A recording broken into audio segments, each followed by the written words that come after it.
दफनभूमी जागा घोटाळा प्रश्नी हायकोर्टात याचिका दाखल करणार माजी आमदार नितीन शिंदे. लाभार्थी मुस्लिम नेत्यांनी धार्मिक रंग लावण्याचा प्रयत्न करू नये. सांगली शामरावनगर येथे मुस्लिम आणि ख्रिश्चन दफनभूमीच्या जागेच्या भूसंपादनाबाबत अंदाजे 16 कोटी रुपयांचा घोटाळा होणार असून मसदरची जागा दफनविधीसाठी योग्य नसून मृतदेहांची विटंबना होणार आहे. महापालिकेच्या 2017 साली झालेल्या महासभेत सदर जागेसाठी 10 कोटींची किंमत ठरली असताना आता त्याची किंमत 24 कोटी एवढी कशी झाली? सदरची जागा मूळ मालकाने गुंठेवारीने प्लॉट काढून विक्री केलेली असून प्लॉटधारकाने गुंठेवारीची प्रमाणपत्रे महापालिकेकडे मागितली आहेत. जागा मालकाकडून महापालिकेतील काँग्रेसच्या नगरसेवकांनी वटमुक्त्यार पत्र लिहून घेतलेलं आहे. जागेचा मोबदला यापैकी कोणाला देणार? जीवन प्राधिकरणाने त्या परिसरात ड्रेनेजचं पाईप टाकत असताना पाण्याच्या प्रेशरने पाईपलाईनवर येतात. त्या परिसरात पाईपलाईन टाकता येत नाहीत असा अहवाल महापालिकेकडे दिलेला असून त्या जागेत दफनविधी कसा करणार? सांगलीच्या जिल्हाधिकाऱ्यांना भूसंपादनाची जबाबदारी निश्चित करा असं निवेदन दिलेलं असताना कोणत्याही अधिकाऱ्यावर जबाबदारी निश्चित केलेली नाही. जबाबदारी निश्चित न करता भूसंपादनाची अधिसूचना जिल्हाधिकाऱ्यांनी काढलेली आहे. महाराष्ट्राचे मुख्यमंत्री एकनाथजी शिंदे यांनी दफनभूमी जागा घोटाळा प्रश्नाच्या चौकशीचे आदेश दिले आहेत. त्या अहवालाचं काय झालं हे जनतेला सांगावं. सांगलीच्या आयुक्तांनी सहाय्यक संचालक नगररचना विभागाला संबंधित जमिनीच्या योग्यतेबद्दल तांत्रिक मत घ्या असे आदेश दिलेले आहेत. महापालिकेतील काँग्रेसचे माजी नगरसेवक, महापालिका, जिल्हा प्रशासनातील अधिकारी, भूसंपादन अधिकारी, जिल्हा अधिकारी, कार्यालयातील अधिकारी यांच्या संगनमताने हा घोटाळा होणार आहे. मुस्लिम मौलवी, ख्रिश्चन धर्मगुरू यांनी प्रत्यक्ष त्या जागेची पाहणी करून ती जागा दफनविधीसाठी योग्य आहे का हे तपासावं.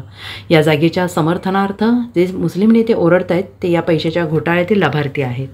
जमीन घोटाळ्याचा डाव हाणून पाडल्यानंतर लाभार्थी मुस्लिम नेत्यांचे कपडे फाटलेले दिसतील. लाभार्थी मुस्लिम नेत्यांनी कट्टरपंथीय मुस्लिम तरुणांचं माथं भडकवण्याचं काम करू नये आणि या विषयाला धार्मिक रंग देण्याचा प्रयत्न करू नये असा इशारा माजी आमदार नितीन शिंदे यांनी दिलाय. यावेळी हिंदू एकताचे कार्यकर्ते उपस्थित होते. करोडो रुपयाचा घोटाळा होऊन महापालिकेच्या तिजोरीवर डल्ला मारणार हा पैसा जनतेचा आहे, आमचा आहे.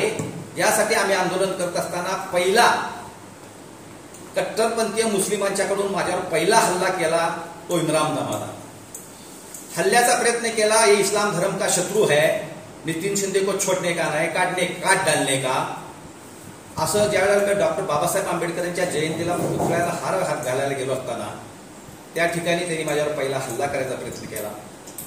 त्यानंतर सलीम पन्हाळकर नावाचा त्यानं व्हॉट्सअपवर लिहिलं की 7 ते 8 मुस्लिम तयार आहेत, तरुण तयार आहेत नितीन शिंदेला उडवायला.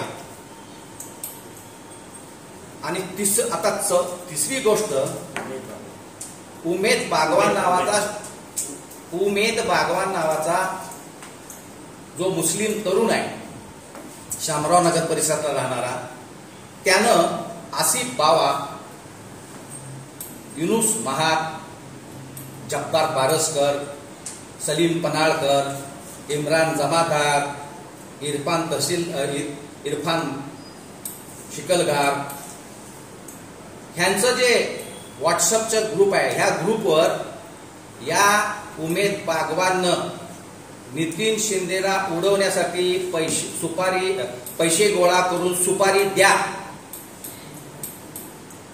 अशा पद्धतीचं स्टेटमेंट केलेलं आहे.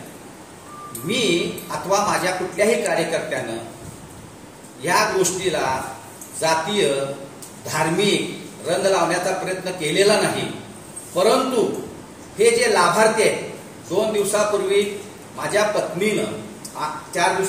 पत्नीनं सांगलीच्या आयुक्तांना मुस्लिम समाजाचं आणि ख्रिश्चन समाजाचं शिष्टमंडळ घेऊन त्या ठिकाणी आयुक्तांची भेट घेतली आणि त्यांना सांगितलं की आता जर आपण त्या जागेवर गेला तर 5 फूट पाणी उभारलेलं आहे आणि ह्या जागेमध्ये प्रचंड घोटाळा झालेला आहे. महाराष्ट्राच्या मुख्यमंत्र्यांनी चौकशीचे आदेश दिलेले आहेत, तरी सुद्धा घाई गडबडीनं ह्या ठिकाणी भूसंपादन करायचा प्रयत्न चालू आहे. तुम्ही स्वतःच त्या ठिकाणी जावा, पाहणी करा. मुस्लिमांचं शिष्टमंडळ, ख्रिश्चनांचं शिष्टमंडळ त्या ठिकाणी सांगतंय की आम्हाला ही दफनविधीसाठी जागा योग्य नाही, मृतदेहाची विटंबना त्या ठिकाणी होणार आहे. Bureau report, SBN Marathi, Sangli.